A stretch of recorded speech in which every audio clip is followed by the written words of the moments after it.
Suite à un retour d'expérience, la commission sécurité vous propose cette vidéo en version courte sur la remise de gaz.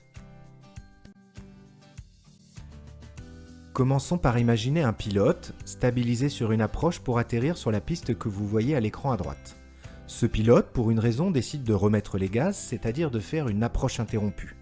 Les deux premières actions qui sont à effectuer de manière réflexe sont, premièrement, afficher l'assiette d'approche interrompue.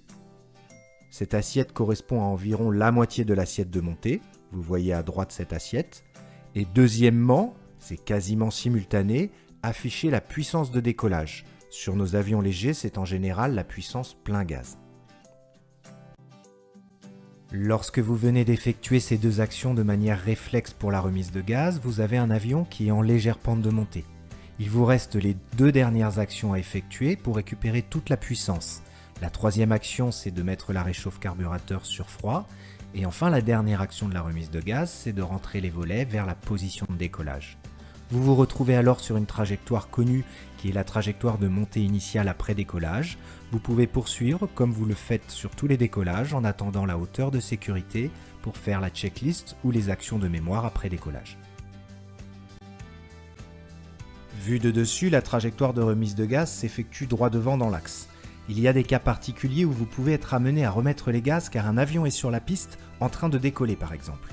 Dans ce cas, vous effectuez les 4 actions vues précédemment, mais vous vous décalez légèrement sur la droite, ce que nous appelons une baïonnette, et vous vous retrouvez ainsi décalé à droite et comme vous êtes assis à gauche dans l'avion, vous avez une vue parfaite sur l'avion qui est en montée initiale.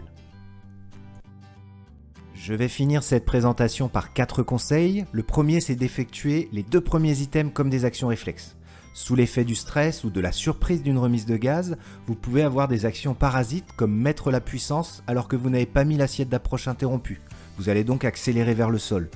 Ou peut-être également de vouloir rentrer les volets en premier. Vous allez augmenter la vitesse de décrochage. Toutes ces actions sont dangereuses, donc gardez vraiment à l'esprit l'importance des 2 premières actions comme des actions réflexes. Assiette d'approche interrompue, puis puissance. Le deuxième conseil, qui se rapproche un peu du premier conseil, c'est de donner la priorité à la trajectoire. Dans la plupart des cas, il n'y a aucune priorité à faire un message radio par exemple. Le plus important, c'est de chercher l'assiette d'approche interrompue et la puissance pour mettre votre avion en légère montée. Faites donc une remise de gaz complète avant de faire toute autre action. Le troisième conseil que je vous donne, c'est de faire attention aux effets moteurs. Gardez à l'esprit que lors de l'approche et de l'atterrissage, vous êtes à une vitesse faible et à une puissance moteur réduite. Du coup, lorsque vous afficherez la pleine puissance pour la remise de gaz, les effets moteurs seront maximum. Donc regardez bien dehors et contrez ces effets moteurs. Nous revenons toujours à cette même base, priorité à la trajectoire de l'avion pour être en toute sécurité. Enfin, le dernier conseil, c'est de ne pas oublier que si vous effectuez une remise de gaz à très faible hauteur, comme par exemple un atterrissage ou un arrondi qui a été loupé, votre avion peut toucher la piste. Ce n'est pas grave, il faut effectuer les 4 actions comme prévu dans l'ordre pour remettre les gaz. Cette présentation est finie car c'est la version courte. Cependant, je vous invite à visionner la version longue où vous y verrez notamment les différents exemples qui pourraient vous amener à prendre la décision de remettre les gaz. Vous y verrez également des exemples d'accidents suite à la non-décision de remettre les gaz, quelques vidéos d'avions qui n'ont pas remis les gaz et qui se sont retrouvés dans une situation délicate, et enfin également quelques conseils sur l'aide à la décision de la remise de gaz. Le lien vers la vidéo longue se trouve à la fin de cette vidéo. À l'écran s'affiche le mail de la commission sécurité de l'Aéroclub.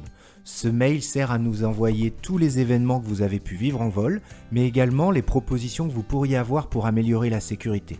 Nous vous donnerons toujours un retour lorsque vous nous écrirez.